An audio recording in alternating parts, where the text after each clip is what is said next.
Yo, this hot, this the spot, there it is, pod.com. We're interviewing the best comedians, so tune in quick and get your ears receiving them. We talking about life and life to stream right to you, from the microphone right to your home, dude. Side note, this might get embarrassing, but no, don't sweat, yo, cause there it is.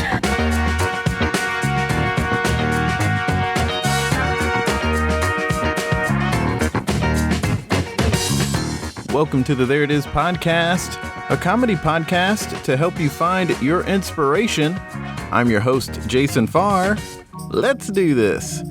Thanks so much for joining us here on the podcast, America's podcast, where we talk to interesting people. And we have a very interesting and funny person on today, Alex Braslavsky, an old friend, and he also was on my improv team at the Magnet, Sweetheart. He was on that for a bit, and he can jump back in when he so chooses, just join us on certain nights. And he joins us today to talk about some work he is doing. He has started a Twitch page, a Twitch show, and we talk about that and other things. But, you know, this is the time to create things. This is when people are trying new things, new endeavors, taking on new technologies and platforms. And we're doing that here too. We actually just launched a YouTube channel, and we don't have any content up yet, but be on the lookout for that. But we do have a new channel, and you can go to youtube.com/thereitis and find it.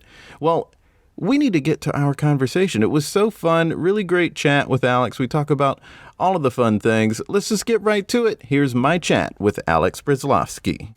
Also, are we recording any of this, or is I'll probably ease in. What we're saying right now will be cut out, and then it'll be the interview proper. It's really interesting, like podcasting with the starting point.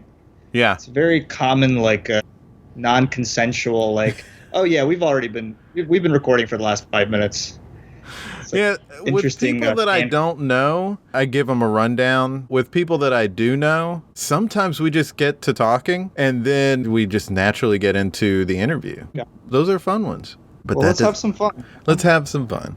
You're from Baltimore, right? Yeah. How did you know that? I can't remember why I found that out or how I found that out, but I just remember that maybe we talked about it. Is that where you started comedy? I probably mentioned.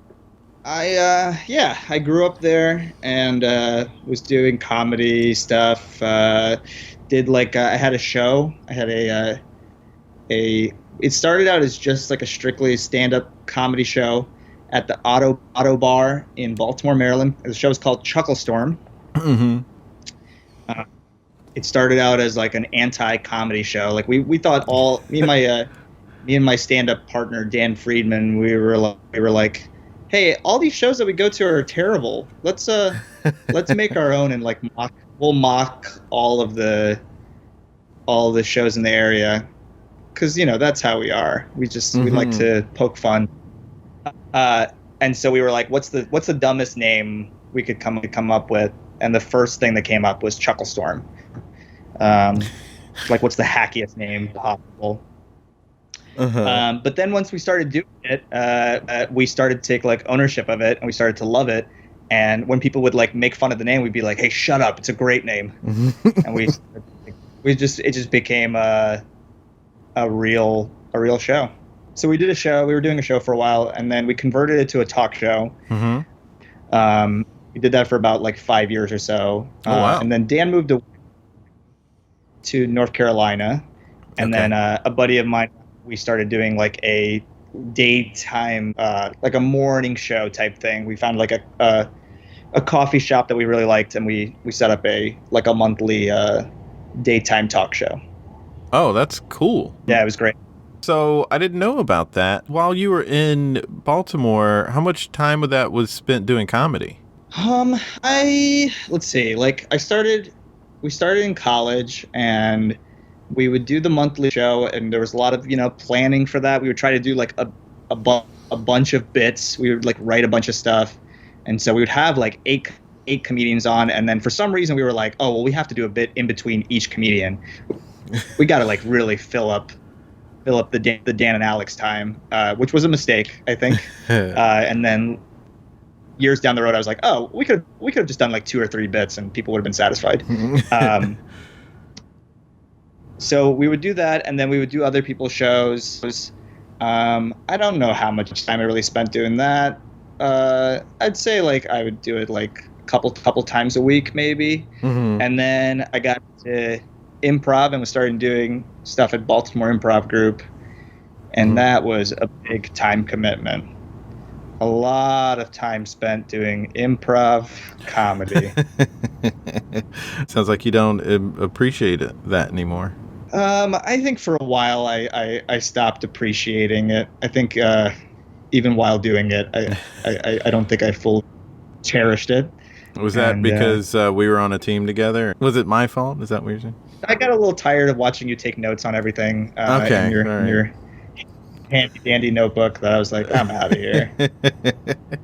I'm a note taker, man. You are a note taker. It's what you got to do. Does that help out? Do you think that has changed your experience doing comedy, taking all those notes? I definitely think it was good early on, and now, well, not now since we haven't been in classes and stuff, but I think now the benefit will be if I ever get to like coach, and I can go back and say like, well, here's an exercise that was really good for something this team needs. Like, I think it'll be good for that down the road. I think as a performer, the notes serve as a good reminder of some of the fundamentals, and that's not just the early years of my note taking and studying improv, but even like more recent classes I've taken. Helpful every once in a while. You know what I would love to get into with you about? I would love to get into what the future of the New York City comedy scene is going to look like. With teen and post quarantine and all the theaters shutting down. Yeah, it's everything is so uncertain right now. I mean, we don't know who's going to stay in New York. We don't know what theaters are going to survive. We don't know what's going to come up after everything is over and we can kind of get back to normal. I mean, obviously UCB, what I was thinking when UCB closed their theater and training center, that they would just find a space to do classes for a little bit, like, one of the studios. But then even one of the studios closed. So it's hard to know how they're going to do it now. But at first I was just thinking, they'll just find a place to put up some shows. That'll exist. It's New York. It's out there. But we'll see, there's just no telling how much longer this is going to last. I don't think that it's going to have the impact on improv long term. I think it's in terms of how people perform it and how people seek it out and do it. I think once we can be in a classroom or a theater again, we'll just go back to doing that. What do you think? Well, here's my hunch. I think all of the theaters are going to close down. Okay. I think they're all going to go. And we're going to grieve them. I think we're going to think back and be like, oh man, all those good times. But boy, am I excited for what's going to come next. It's refreshing. It's like, we get a new start, I think things were feeling a little sterile for a while. And now it's like, it's the Wild West. Now people are going to come in and start their own thing, and there's going to be little pop-up theaters and weird performance art and backyard shows and warehouse shows, and it's going to feel like New York City in what I imagine the 80s and 90s feeling with the entertainment scene. I could see that because we have the Brooklyn Comedy Collective kind of doing their own thing. Yeah. After Annoyance closed, I think something like that has to happen in a couple of places. I mean, when UCB left their long-standing theater space, a new improv theater went in there. No one talks about it. I don't know what their thing is. I don't know how strong they are, but another improv theater took that space. So, stuff like that's going to happen. There are going to be some new things that are going to pop up. And who knows what that's going to be like. But I also wonder, Aren't you excited about it? I am excited about it. It's hard for me to feel too excited because I don't know when all of that will begin. Right. That's my only thing. Right now, I'm just so like consciously aware of the need for new leadership. And I don't just mean in the White House. I just mean like Yeah. I feel like everyone needs to sort of reset. I think it'll be a great thing for everyone, not just in the topic of improv, but just like for everyone to sort of reset, reestablish, and reevaluate their values and principles and find a healthy, more positive approach to dealing with things. But, I don't know if we're having enough of a shutdown for that to happen. I mean, like, in the best way. For it to happen in the best way, I feel like Twitter would have to explode and no one would be able to use it for a year or something like that. Yeah. And, like I definitely struggle with that. And I think that a big part of my identity is just being a goofball and a troll and a cynic and a, just I want to be a clown, I like that's a big part of my life is like, I don't want to take things too seriously and I want to joke around. And, we were on a team together and people would say, hey, should we warm up? And I'd be like, no, we don't need to warm up. Let's just hang out. That definitely is. Hang out all of this is tracking with me. This is something I think everyone knows about you. The thing I like about your on-stage performances and as you as a person off stage is all of that, like just being a clown and let's just have fun and joke around and not take things too seriously. I always loved that about you. And I think that sensibility is very clear in your comedy. Well, first of all, thank you. Thank you for saying all that. That's nice to hear. But the downside is that we're living in a rough time right now. Yeah. Or you know what? It's always kind of been rough, but now we're like pinpointing certain things. Right. And I feel very selfishly. I'm like I think I still have like some resistance to like using my voice for serious matters. I like don't want to do it. I think I've had the privilege, you might say, of just being able to goof around about everything. And so now I'm like, oh, am I a shithead for not saying something important and valuable? And like, I'm just like, I want to use social media for jokes. I want to like just post goofy things. And now I think this is the first time where I've noticed, that feels a little icky. That's interesting. I am someone who feels like we need a reprieve sometimes, like I obviously have, because we're friends on Facebook, you've, I'm sure, seen more serious posts that I've posted, but I don't do that on Instagram really as much, like it's not like in my posts that everyone can see on Instagram. It's like, it's all in my stories or something like that.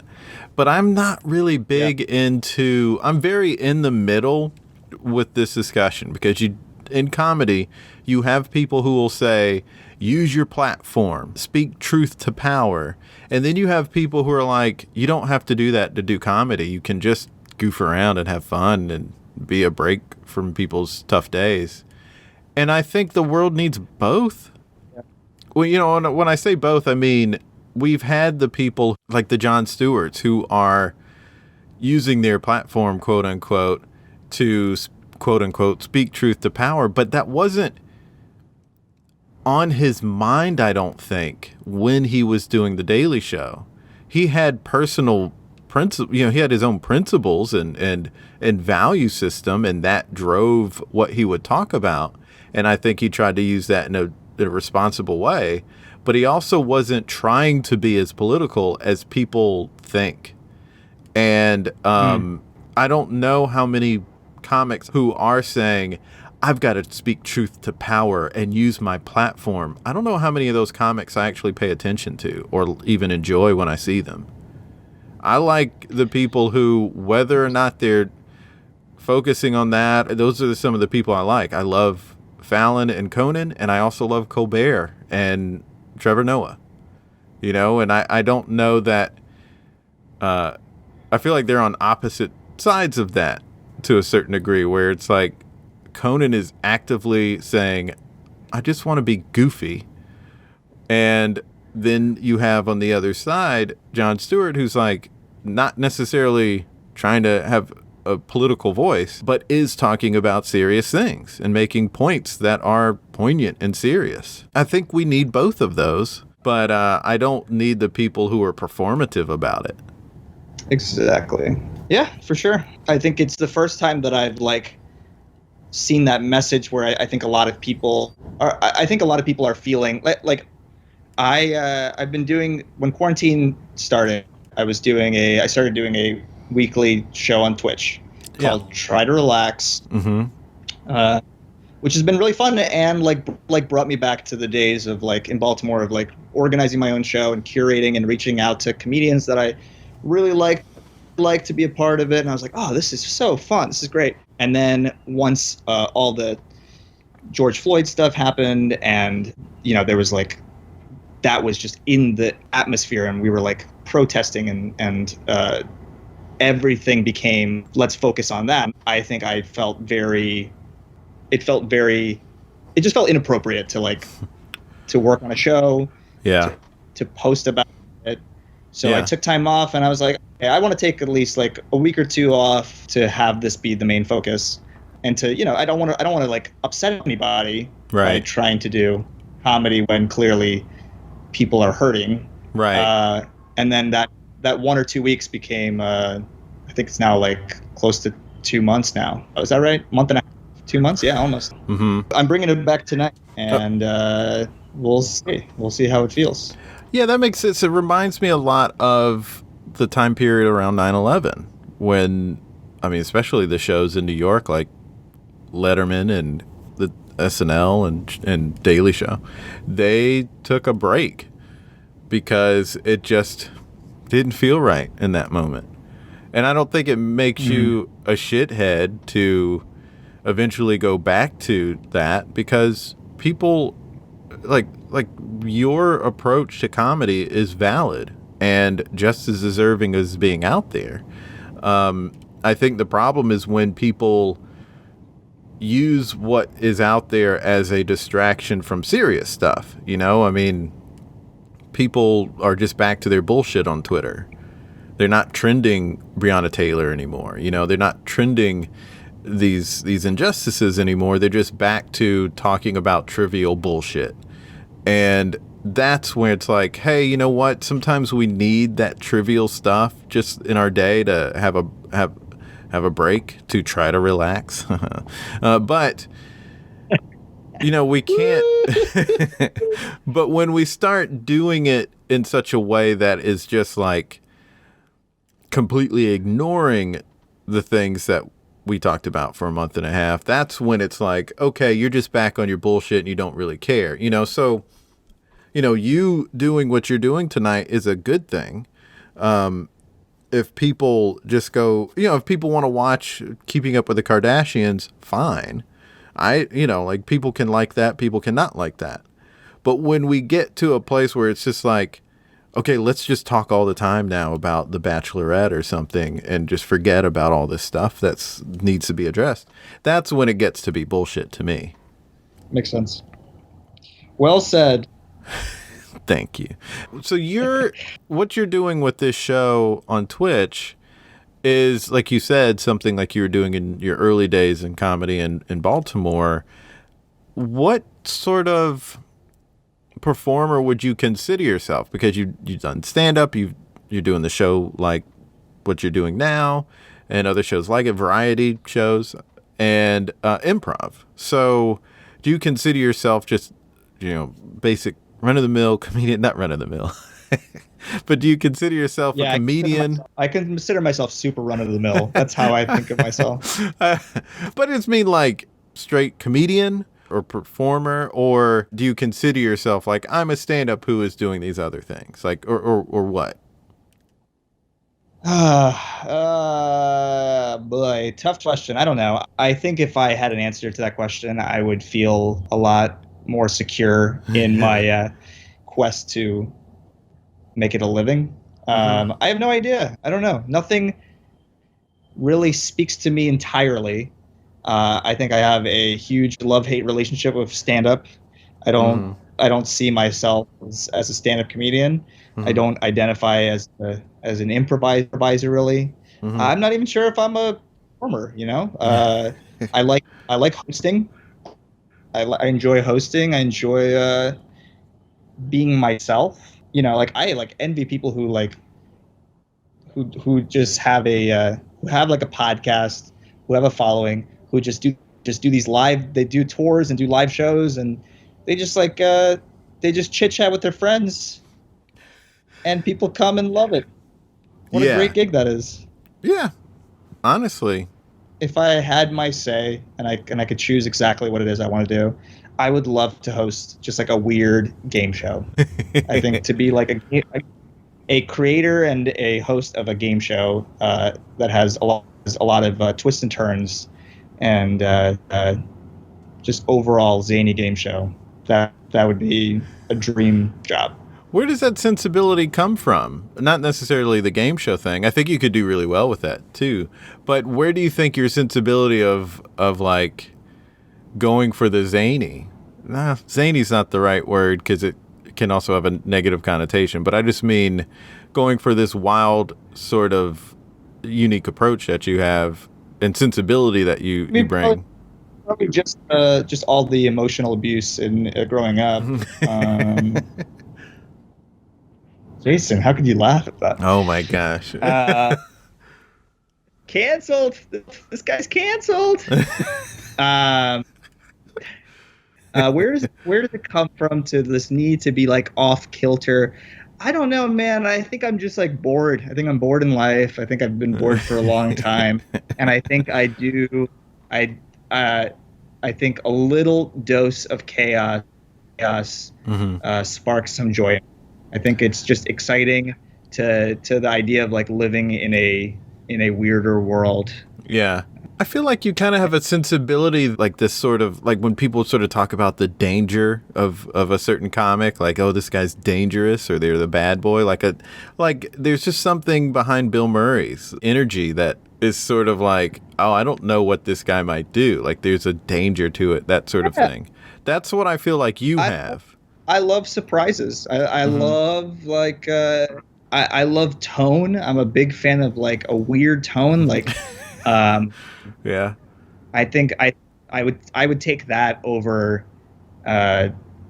just like a straight comedy. Like if it's just like in a weird, if it's just like unsettling in some way or confusing, if it's upsetting to some degree, that's when I'm like the most excited. For sure. I mean, I just keep thinking, I keep laughing because we were on a team together and I could just think of so many times where you brought that to a scene or to a show. And I always delighted in it because it's not common now. And it's kind of like a breath of fresh air to have that because that is something I was used to seeing in comedy when I was growing up. But things just aren't that way anymore. I mean, there are very few people who have that sort of sense. Like Rory Scovel comes to mind too, where if like you just don't know where he's gonna go. He might start climbing the rafters or something like that on stage, just totally foregoing his set. You don't get that a lot anymore. Yeah, I think most comedy is so boring and so like conventional and Yeah. I feel pretentious saying all this, but like I don't want something clean, and what I mean by that is like I don't want something like super polished. I want like a freshness. I want a newness. Mm-hmm. Are there any comics that you sort of gravitated to that made you kind of inspired in this way, or was it just how you joked around in your day-to-day life? I think of like Zach Galifianakis and like Maria Bamford, and like there was this comedy duo, Slovin and Allen, that I loved. It was Eric Slovin and Leo Allen. I mean, even like Tim and Eric would do a lot of weird shit. Is Scott Aukerman in there for you? You know what my thing with Scott Aukerman is? I feel like it's a little too cutesy. I feel like he enjoys being cute. There are times where I enjoy it, and there are times where I'm like, all right, enough. Let me turn this off. Brett Gelman. I think Brett Gelman is like underappreciated. He has done like these like 3 specials on Adult Swim that I think are just great. Yeah, he is. And he's like a master of like that weird energy. Weird energy, like curbing people's expectations. Yeah, it's great. Yeah, he's got a very weird, unique, weird in a good way, sensibility that he brings to his work. Yeah, those are all interesting. All of them also listen to this podcast, so I'm sorry, Scott Aukerman. Really? He's going to be upset. What if they did? What if they did, though? You say you don't care, but I think I would. It would kind of like it would be very surprising, and I think it would like make me reevaluate how I see my friends and their success level. Like me to like realize, the There It Is podcast gets listened to by like these big name comedians. I'd be like, whoa, okay, so Jason is more connected than I thought. What does that mean for everybody else that I know? All right, I get it. Take me down a notch. I deserved it. I get it, man.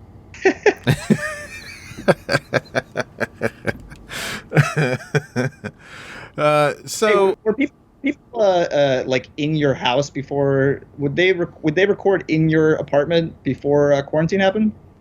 Not often. When I started the podcast, I was in South Carolina, so I was just Skyping with people or calling their phone or something and recording that way. And then when I moved here, I was still primarily doing that. And it obviously happened a lot more in person, but it's still mostly online. So when the quarantine started happening, I was sort of like, yeah, I'm just going to keep doing, like nothing changed. I was still just doing what I did, which is contacting people through Skype.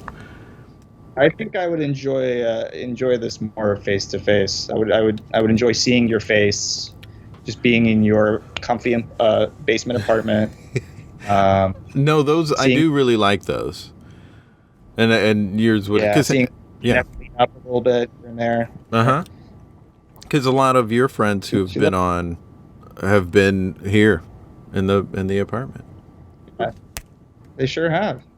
What made you want to get into improv since you're already doing, the other stuff you were doing, stand up and I guess stand up, the love-hate relationship of stand up did that, but what made you say, I've got to go into improv?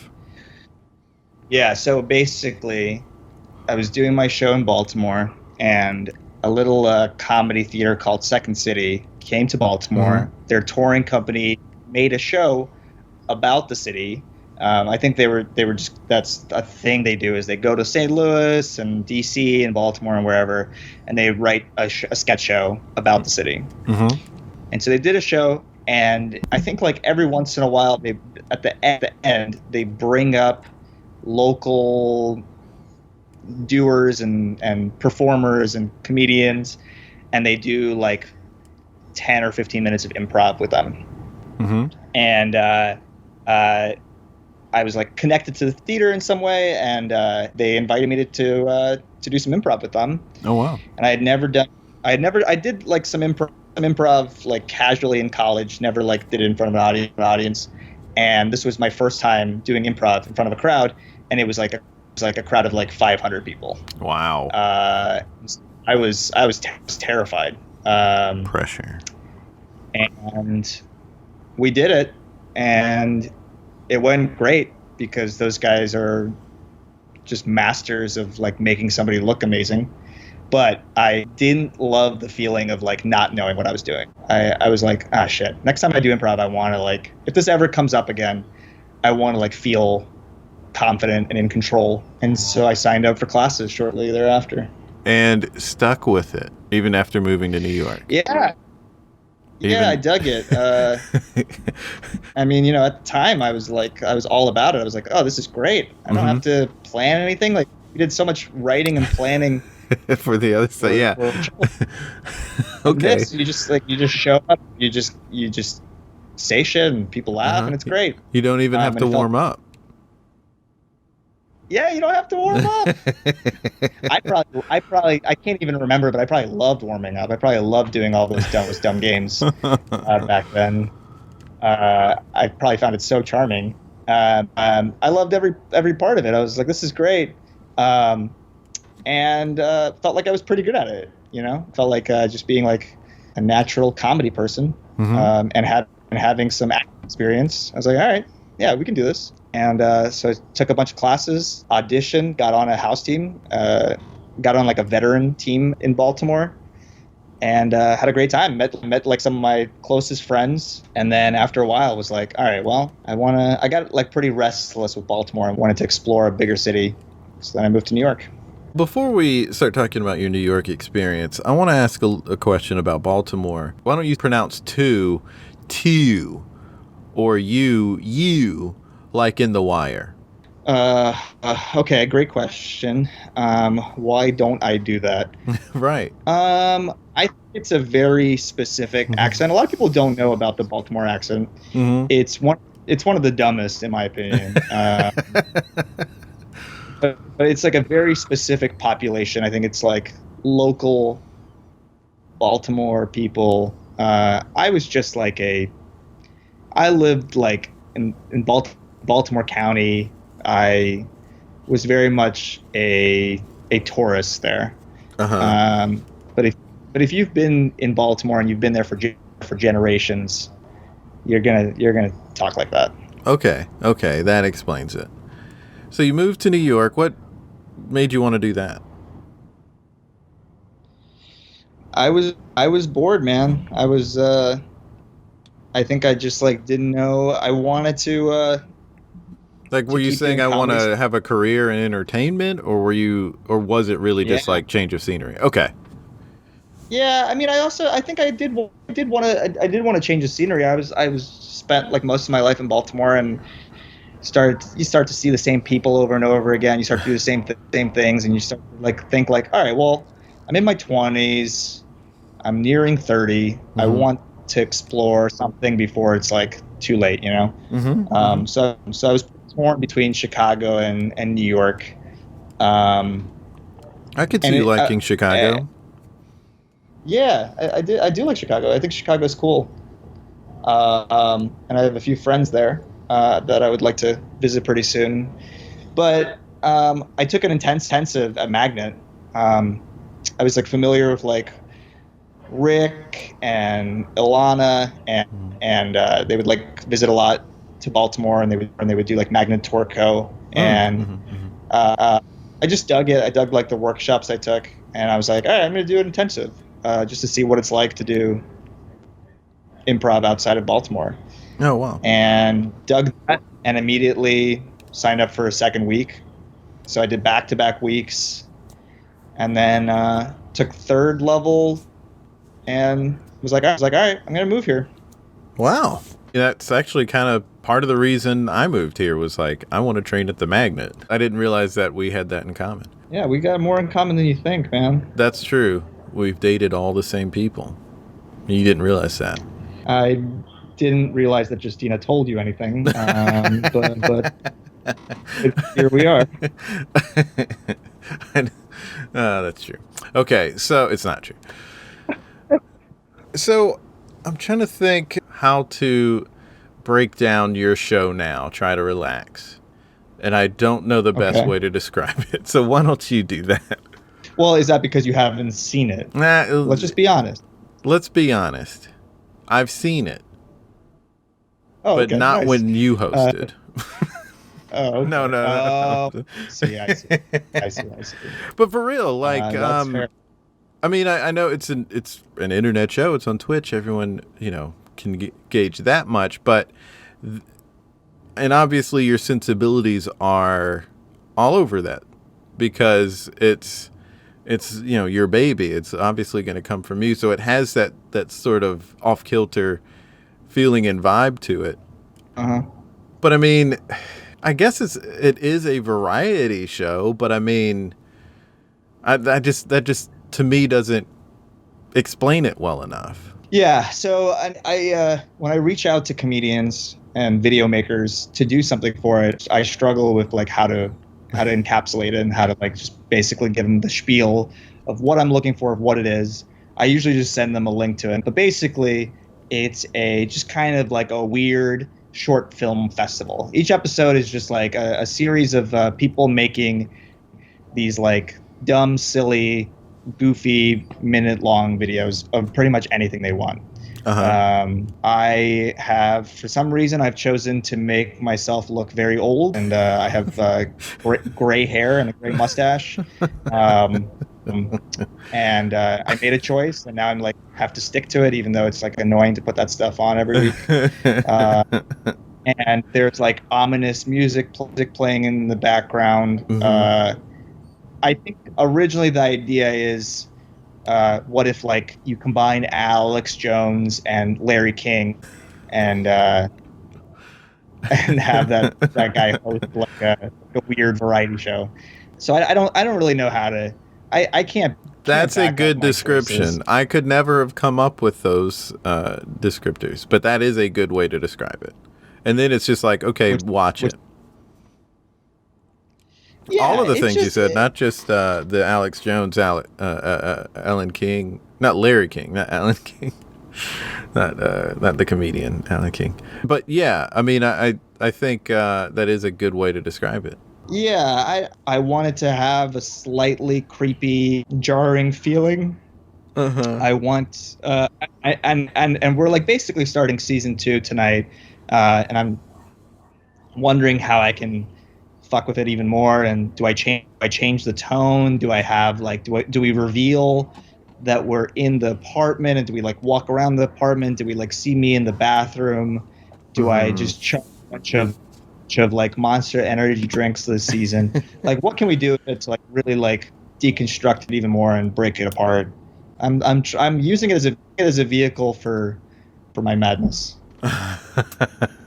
So it's coming back tonight as we speak, but when this airs, it's already been back. Are you planning on going week to week? That's the goal, yeah. So you're going to go back to that? Yeah. Similar to therapy, I think like once a week is the best timeline. I'm pretty bad about promoting it. I am consistently not on top of it. The people that work on the show with me, I'll hear like, "Hey, why haven't we any Instagram posts or anything like that?" And so it's a lot of upkeep. It's a lot to like ask 5 or 6 people each week to do some work for me and to make a video. And it's also a lot of work to like promote it. And I just need to get better at that stuff. Yeah, you need. It's not my forte. You need a team.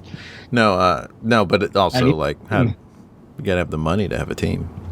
I don't have any money. I know. I don't either. Do you think you will ever start using your platform to speak truth to power?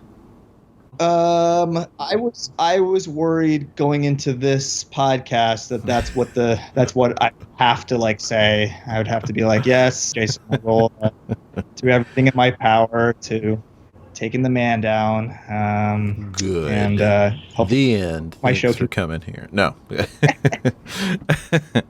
Well, we have reached the end of the episode. It's now time to create something together, but I don't know what we should create. Okay. Maybe we could talk about an idea for a video, like if you wanted a video done on Try to Relax, or we could even talk about, I don't know, you can coach me to being more disruptive. Oh, yeah. Well, let's combine that. Let's think of a way that I convince you to really let your freak flag fly and making a video or Try to Relax. Because I think that would be stupendous to have you as a part of it. I just don't. Have you ever done anything go ahead. Anything weird? Like, what's the weirdest thing about you, Jason? I mean, some people would say the weirdest thing about me is that I'm so not weird. God damn it. All right. No, I mean, I honestly don't know. Honestly, don't know how to have your sensibilities. Like, I appreciate and like it and enjoy that sort of thing. I don't know how to do it myself. Like it just, I feel like it would always come off either like I'm trying to do something that's not my forte, or something that would be too cutesy. Yeah. So I'm trying to figure out like how I would do that. Have you ever done any kind of like hippy dippy workshop where it's like have you ever taken an acting class? Yeah. I was actually a theater minor in college. Okay, so you've done like weird stuff where like you have to make a bunch of like animal noises and stuff like that, right? Right, yeah. And did that make you uncomfortable? Were you totally fine doing it? Did you like tap into something that you didn't know you had in you? I don't know that I would say I've tapped, because I haven't done I've heard of the weird exercises, like the really weird acting exercises, and I haven't really done those. Except for maybe like a Meisner exercise. That's like that 4 square thing, and you just say the same thing back and forth, but you say it in a different sort of tone depending on where you're standing in a square space. That's probably the weirdest thing, and I didn't do that in college. I did that several years ago, and like at an improv festival for a workshop. But that was maybe the only time I felt like, I'm sort of tapping into something. But the stuff I did in college was, I think I had, for whatever reason, a sort of roll with the punches sort of sensibility. I still have that, but I just said like, okay, this is the work. This isn't so strange. Whereas some people might find, doing stretches in an acting class, they might find that a little uncomfortable, but I didn't. Okay. All right. I think I got it. Okay. Because one thing I really appreciate about you is your ability to be very, very. You have like a stone-faced quality about you. Mm-hmm. I have seen you break before. I think I've made you break. Oh, for on sure. Stage before. Yeah. But I think you have an ability to just. To zone in and be very like straight-laced about even a very like peculiar or trivial subject. So what I'm thinking is maybe you can just maybe we can pick like an animal and you can deliver just like a minute-long monologue about that animal. Mm-hmm. Like like birds, for example. Like do you have opinions on birds? Yeah. Well, let's hear some of the things you feel about birds. I think birds are actually kind of, for lack of a better term, magical because they can fly. I think that's really impressive that birds fly. But birds are also weird because of where their eyes are placed, especially when you get like, a parrot or something like that. Like, like they have to turn their head in that funny way just when they're trying to look at you. And it's just, there's something sort of funny about that.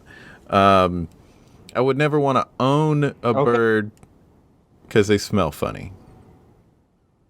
Great. Okay. So let me stop you there. And here's the video. It's like Jason Farr talking birds. And it's these 3 things. And it's you just like looking into the camera. Maybe you're like drinking a cup of coffee. You have like a nice little mug and you're taking a sip, and then you talk about how weird birds' eye placement is, mm-hmm. And how magical can fly. And then you say thank you, and that's the whole video. There it is. We did it. We fucking did it, man. We did it. Thanks so much for being on the podcast, Alex. Thanks for having me. So glad to have that idiot on. I say that affectionately. Check out his Twitch show, Try to Relax, on twitch.tv/try to relax. And also follow him on Instagram at Alex Braslavsky. And you can, of course, follow us on Instagram, Twitter, and Facebook at There It Is Pod. And check out our new YouTube channel. At least subscribe, then we'll get some stuff up. That's just at There It Is on YouTube. YouTube.com/There It Is. We have links to all the things in the bio. And don't forget, you can check out our weekly comedy lifestyle newsletter. It's free. It's easy. Links to that in bio too. Until next time, be good to each other. The music for the theme song was created by Neil Brooks. The rap was written and performed by Nick Acevedo. The logo for There It Is was created by Jeff Prater. The There It Is podcast is produced by Jason Farr.